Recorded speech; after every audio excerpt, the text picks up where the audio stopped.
Sim, é isso mesmo que você leu no título. Eu assisti a todas as finais de Copa do Mundo desde 1930 a 2022. O objetivo aqui é muito simples: ver todas as finais, analisar e dar uma nota de 0 a 10 para cada uma. No final, eu vou fazer um ranking com as 5 melhores e também vou decidir qual a melhor seleção das histórias das finais de Copa do Mundo. Como vocês podem imaginar, esse vídeo deu bastante trabalho. Afinal, enquanto algumas finais foram bem tranquilas de achar, outras foram bem difíceis. Então a única coisa que eu peço é a sua ajuda deixando o like, se inscrevendo, ativando o sininho e, claro, deixando um comentário. Coloca aí qual a sua final favorita e o porquê. Seja bem-vindo ao Analisando o Jogo, seu espaço de análises e histórias sobre o esporte. Vambora. Bom, vamos começar do começo, né? 1930, a primeira Copa do Mundo. A final aconteceu no Estádio Centenário, em Montevidéu, no dia 30 de julho, e o jogo foi entre Uruguai e Argentina, que levou a maior parte da torcida, apesar de ser a seleção visitante. E falando em público presente, tinha cerca de 70 mil pessoas no estádio. Uma curiosidade desse jogo é que antes da partida começar, teve toda uma polêmica em relação à bola, já que as equipes discordavam de quem deveria fornecer a bola. Com isso, a FIFA decidiu intervir e decretar que no primeiro tempo quem forneceria a bola seria a Argentina e no segundo o Uruguai. Portanto, a partida foi disputada com duas bolas diferentes em cada tempo. Mas falando do jogo em si, logo no primeiro tempo, aos 12 minutos, Pablo Dourado abriu o placar para o Uruguai, o que não serviu de muita coisa, já que a Argentina logo reagiu 8 minutos depois com o gol de Carlos Peucelli. Logo após o empate, a Argentina virou o placar, ficou com 2-1 e tudo parecia perfeito. Até que no segundo tempo, o Uruguai se lançou ao ataque e assumiu o controle da partida. Em menos de 20 minutos, o time da casa fez o 3-2 e no último lance do jogo ampliou para 4-2. O jogo teve até um roteiro legal, é histórico e muito simbólico, mas em relação ao nível da partida, é de esperar que fique bem abaixo do que conhecemos hoje. Até porque estamos falando de quase 100 anos atrás. Por conta disso, vai aqui uma nota 6, é um bom começo. 4 anos depois, a segunda edição de Copa do Mundo. Dessa vez, sem a participação do atual campeão Uruguai, que se recusou a participar, a competição teve um finalista diferente logo de cara. 2, na verdade, já que a final foi entre Itália e Tchecoslováquia. A partida, assim como a anterior, também contou com emoção, só que aqui teve bem mais. O placar só foi aberto no segundo tempo, aos 19 minutos, quando a Tchecoslováquia saiu na frente. No entanto, a vantagem durou só 10 minutos, visto que a Itália empatou logo em seguida. Dessa maneira, tivemos a primeira prorrogação da história das Copas do Mundo. Por fim, a Itália marcou o gol da vitória logo aos 5 minutos do tempo extra e garantiu seu primeiro título. Por aqui, uma nota 6,5. Já em 1938, diferente do que aconteceu anteriormente, o campeão foi o mesmo. Pela primeira vez na história, uma seleção defendeu seu título mundial e foi campeã em território estrangeiro, já que a Copa aconteceu na França. O roteiro foi bem parecido com os anteriores, visto que a Itália saiu na frente, mas sofreu o empate. No entanto, a superioridade italiana fez toda a diferença, já que o time se recuperou e conseguiu uma vantagem de 3-1 em determinado momento. O placar ainda se movimentou mais, visto que o jogo acabou 4-2 e a Itália confirmou o bicampeonato. Nota 5 por aqui, nada demais. Bom, agora a gente pula no tempo para 1950, e o motivo disso é que nos anos 40, por conta da Segunda Guerra, não tivemos Copa do Mundo. E adivinha onde aconteceu o Mundial? Sim, senhoras e senhores, no nosso Brasil, que chegou muito bem para aquela Copa, diga-se de passagem. Inclusive, a expectativa era que a seleção fosse campeã, afinal chegou muito bem na final, com um estilo de jogo bem ofensivo e que dava muita esperança aos torcedores. No entanto, foi anulado pelo estilo de jogo defensivo do Uruguai na final, que, diferente da Espanha ou da Suécia, conseguiu segurar o Brasil. Com o primeiro tempo terminando sem gols, a torcida brasileira aos poucos ia diminuindo o ritmo e a preocupação começava a aparecer. Até os 2 minutos do segundo tempo, quando o Brasil abriu o placar. Parecia tudo perfeito, a torcida cantava como nunca e o roteiro realmente parecia coroar o Brasil com o título em sua casa.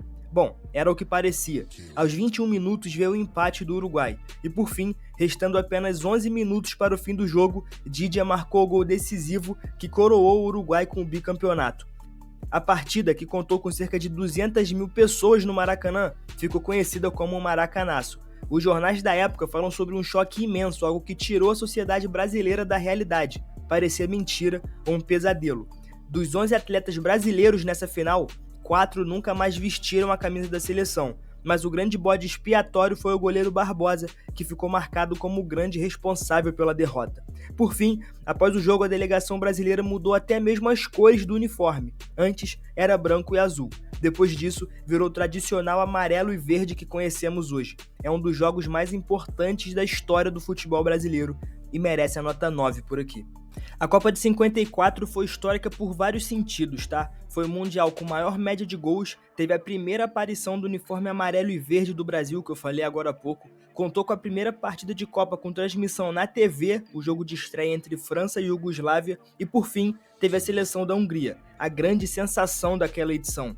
A seleção foi tão emblemática que muitos afirmam que serviu de base para a Holanda de 74, que vamos falar mais pra frente aqui no vídeo. Enfim, a final aconteceu entre o time húngaro e a Alemanha, que era a zebra na oportunidade. Um dos motivos é que já havia enfrentado a Hungria na fase de grupos e perdeu por 8-3. Eram níveis diferentes. No entanto, o que se viu na final não foi isso. A Hungria saiu na frente com o Puskás e ainda aumentou a vantagem ainda no primeiro tempo. Parecia que a lógica ia vencer e que o melhor time seria campeão. No entanto, ainda no primeiro tempo, a Alemanha conseguiu o empate, o que expôs todo o nervosismo do time húngaro, que não conseguiu ser efetivo.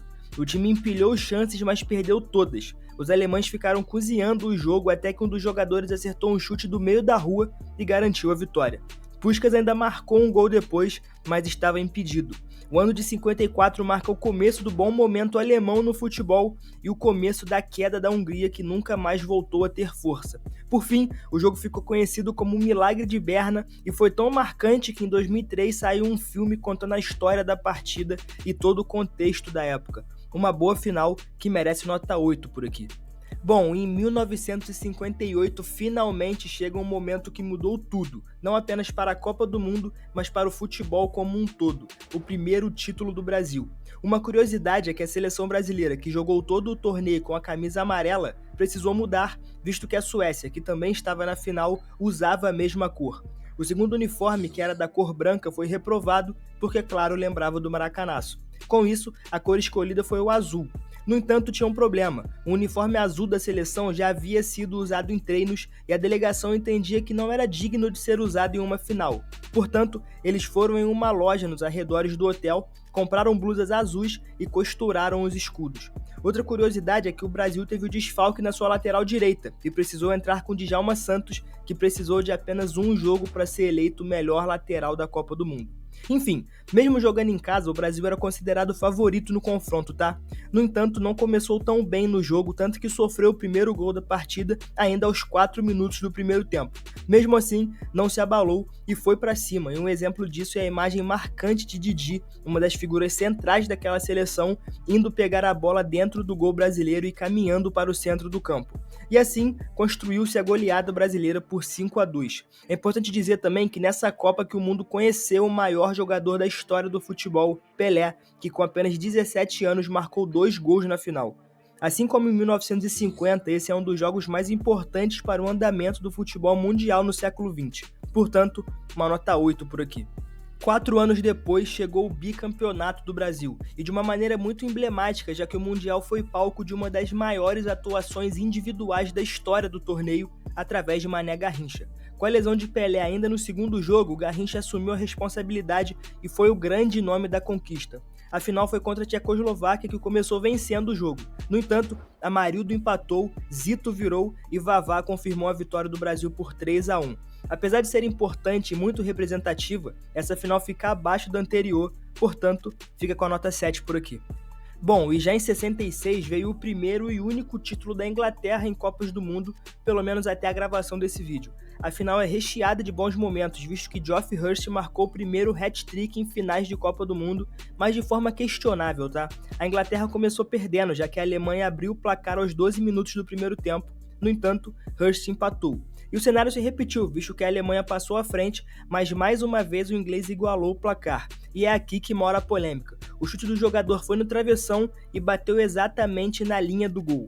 Muitas pessoas inclusive acreditam que não entrou, e elas estão certas. Em imagens recuperadas e digitalmente melhoradas, dá para perceber que a bola não entra completamente no gol alemão. Depois disso, o jogador ainda marcou mais um, se tornando o primeiro a anotar 3 em uma final e confirmou o título da Inglaterra. Uma final legal, mas sem nada de muito importante, aqui a nota é 6 pelo hat-trick. Chegamos enfim em 1970 no tricampeonato do Brasil e já adianto, uma das melhores finais de todos os tempos, com a melhor seleção de todos os tempos. A final entre Brasil e Itália marcou época em 70, afinal era o duelo para descobrir qual seria a primeira tricampeã mundial. O jogo começou com o Brasil abrindo o placar com Pelé, que recebeu passe de Rivelino aos 18 minutos. No entanto, a Itália conseguiu o empate em um erro do time brasileiro e parecia que o jogo seria competitivo e parelho, mas só parecia mesmo. No segundo tempo, o Brasil de Zagallo praticamente engoliu a Itália, que tentava se apoiar em seu sistema defensivo, mas não era párea para o Brasil. Com gols de Gerson e Jairzinho, a seleção abriu o placar de 3-1 e, por fim, na jogada que tem possivelmente o melhor gol da história das Copas do Mundo, Carlos Alberto Torres confirmou o 4-1 e o tricampeonato brasileiro. É um jogo muito emblemático, visto que possui, na minha opinião, a melhor seleção de todos os tempos, com a melhor versão do maior jogador da história e o maior lateral direito que já existiu. Era um time que jogava por música, confirmou seu favoritismo e mostrou o porquê de ser o grande nome do futebol no mundo. Por aqui é uma nota 9. Bom, se na Copa de 70 tivemos o melhor time vencendo, 4 anos depois não podemos dizer o mesmo. A década de 70 foi marcada pela ascensão do futebol da Holanda, que se estendeu para a Copa do Mundo com o famoso carrossel holandês, o time de Rinus Michels, comandado por Johan Cruyff, que era marcante por não ter posição fixa em campo. Ou seja, todos os jogadores tinham liberdade para alternar entre si e confundir a marcação adversária. Um dos maiores times da história, sem dúvida, marcou muito. No entanto, teve um roteiro muito parecido com o da Hungria de 54, que era a favorita ao título, mas encontrou a Alemanha na final. O time holandês mostrou sua superioridade desde o primeiro momento de jogo, visto que conseguiu um pênalti logo no primeiro minuto, antes mesmo de algum alemão sequer encostar na bola.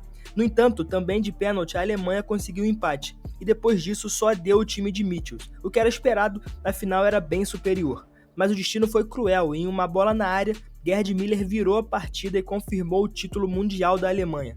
Vale destacar também a atuação do goleiro Sepp Maier, que foi um dos grandes responsáveis por segurar esse título, uma pena para o futebol holandês que marcou história, nota 7,5 por aqui. 4 anos depois, em 78, chegou a vez da Argentina vencer o seu primeiro Mundial contra os holandeses. E duas coisas importantes por aqui, tá? A primeira é que o Maradona, com apenas 18 anos e já considerado como um grande craque, não foi chamado para a Copa do Mundo, o que chocou algumas pessoas. O treinador César Luiz Menotti afirmou que o camisa 10 ainda era muito jovem e imaturo para jogar o Mundial. Pelo lado da Holanda, aconteceu a ausência do craque Johan Cruyff. Na época, o motivo não foi revelado e houve muita especulação. Algumas pessoas diziam que era por conta de brigas com a Associação Holandesa de Futebol e outras afirmavam que o camisa 14 desistiu por questões políticas. Mas na verdade, em 2010, Cruyff revelou que um ano antes do Mundial, em 77, sua casa, onde estava com sua esposa e filhos, sofreu uma tentativa de sequestro. O jogador, por sorte, conseguiu se soltar e impedir que o pior acontecesse, mas só o susto foi o necessário para que ele entendesse que ficar com a sua família era mais importante do que ir ao Mundial.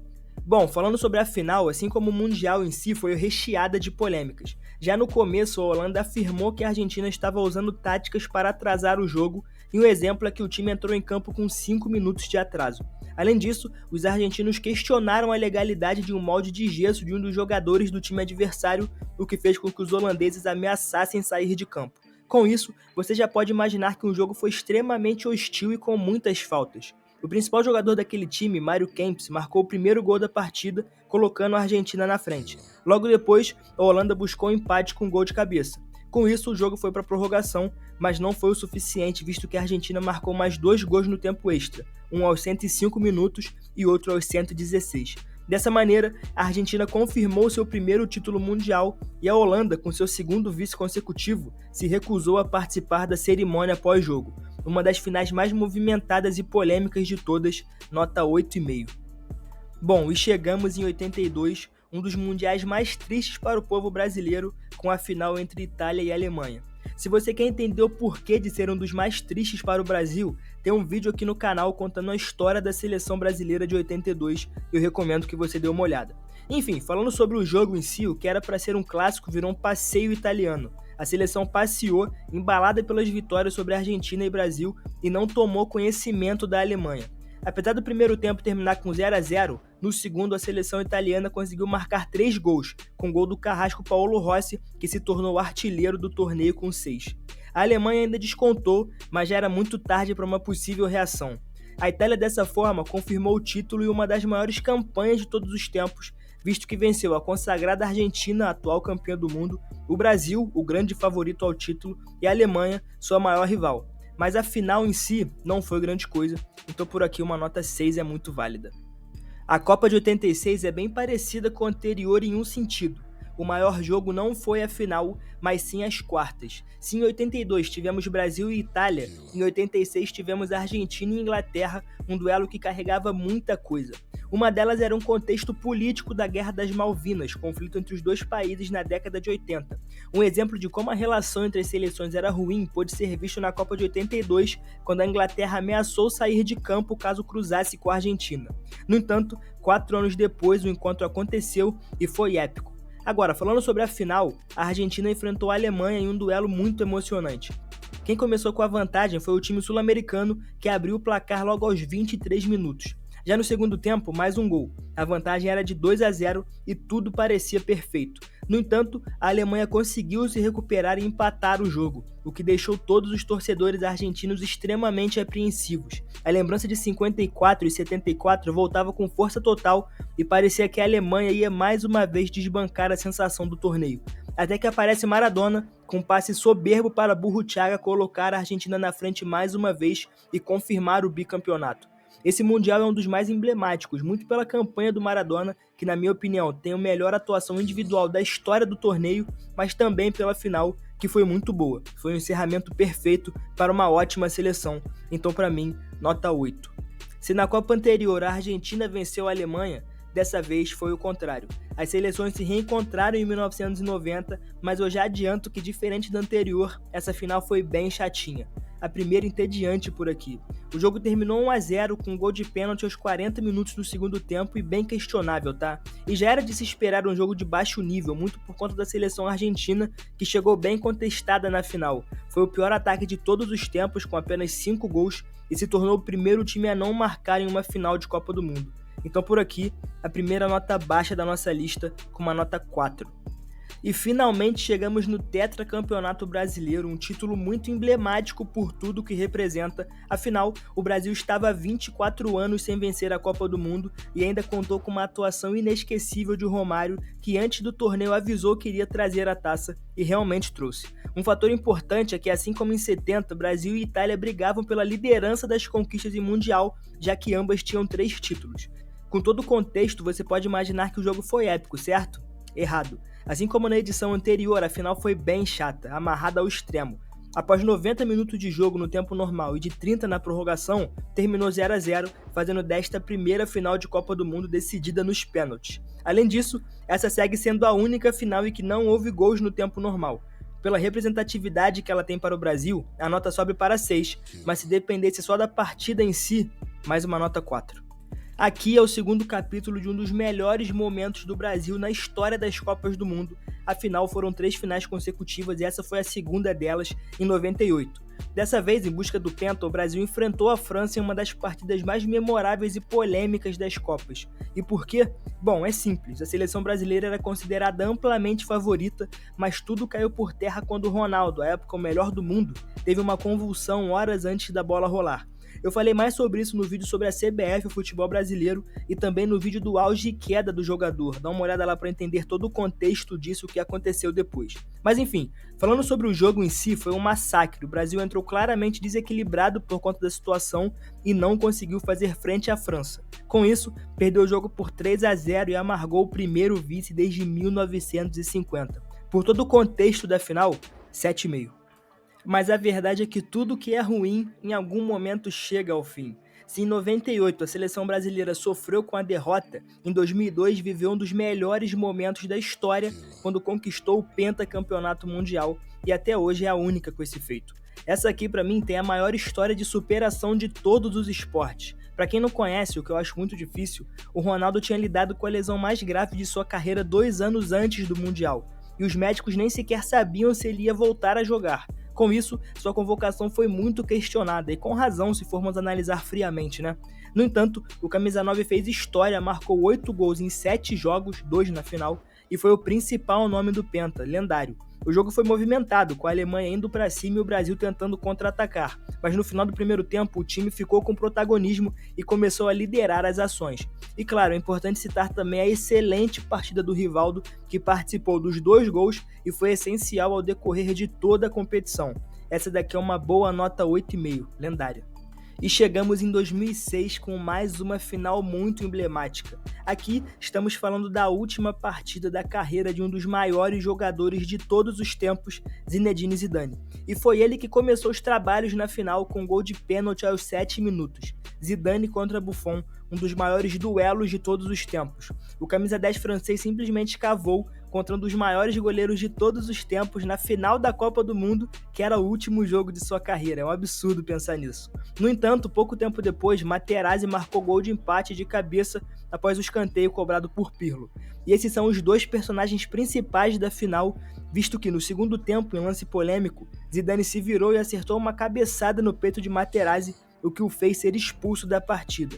Muitas pessoas não entenderam o que aconteceu na época, mas anos depois, Materazzi revelou que Zidane ofereceu a camisa, mas o jogador italiano ofendeu a irmã do francês.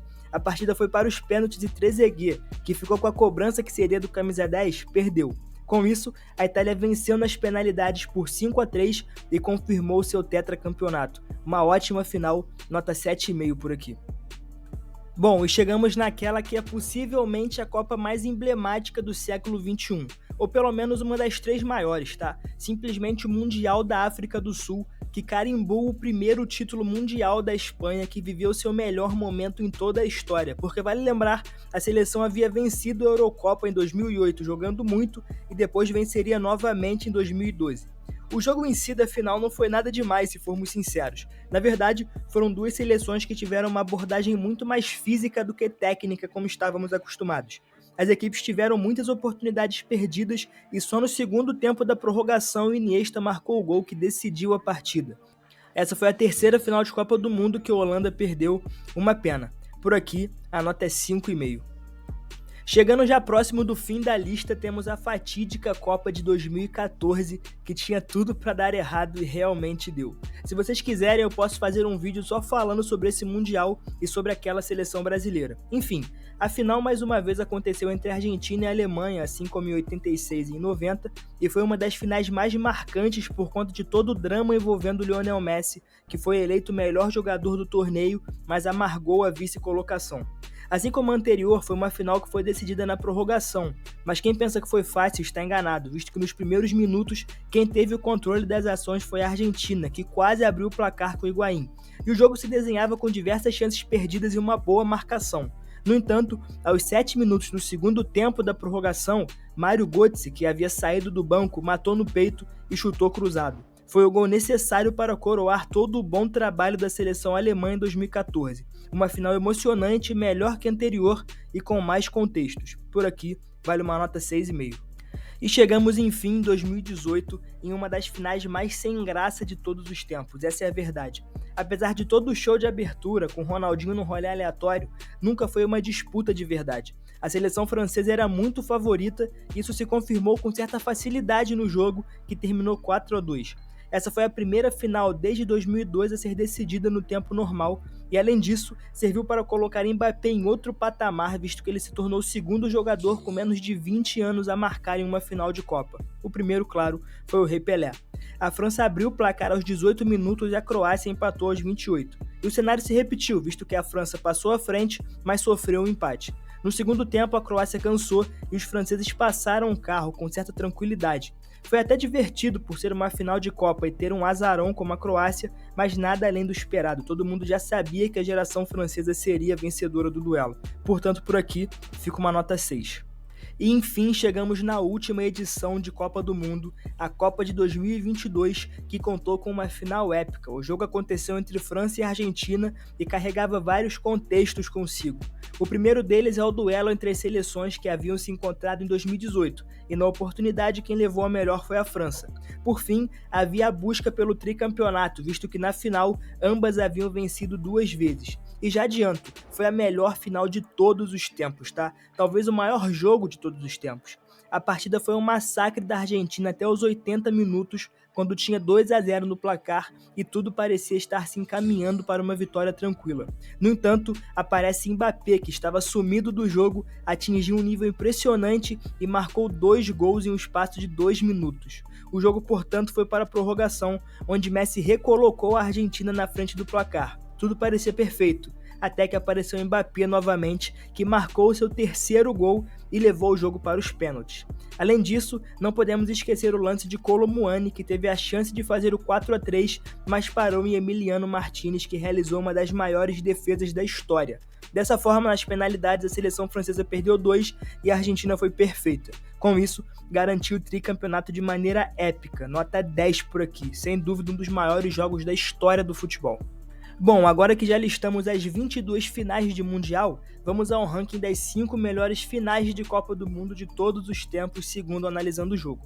Com a nota 8, nós temos 3 finais por aqui, 54, 58 e 86. Mas por tudo que representa, eu vou colocar a final de 58 em quinto. É o primeiro título do Brasil, é o surgimento do Pelé e foi uma partida que teve muito impacto para o futebol brasileiro ao decorrer dos anos, então merece a quinta colocação por aqui, tá? Agora, nós temos a final de 78, que ficou com nota 8,5, assim como a final de 2002. No entanto, por tudo que ela representa e por todo o contexto envolvendo o Ronaldo Fenômeno, o pentacampeonato assume o 4º lugar aqui na nossa lista. Agora, em terceiro, vem 1950, que ficou com a nota 9. A final é muito memorável, marcou época e foi um dos condutores do futebol brasileiro. Muitas das coisas que fazemos e temos no imaginário hoje surgiram a partir desse jogo. Em segundo lugar, a final de 1970, sem dúvidas uma das maiores disputas de todos os tempos, com aquela que para mim é a melhor seleção da história. Caso você nunca tenha assistido, vale muito a pena, eu recomendo que você assista. E por fim, com o primeiro lugar, a final de 2022, na minha opinião, o maior jogo de todos os tempos, além de ser a coroação de um dos maiores jogadores da história, um verdadeiro espetáculo. E assim chegamos ao final de um dos vídeos mais trabalhosos do canal. Na verdade, o mais trabalhoso, mas valeu a pena demais. Foi muito legal revisitar todas as finais de Copa e ver como o futebol evoluiu. Mas e na sua opinião, qual a melhor final de Copa do Mundo de todos os tempos? Deixa aí nos comentários, não esquece de deixar o like, se inscrever no canal e ativar o sininho para receber as notificações. Muito obrigado pela parceria. Esse foi o Analisando o Jogo, seu espaço de análise e história sobre o esporte. Até a próxima.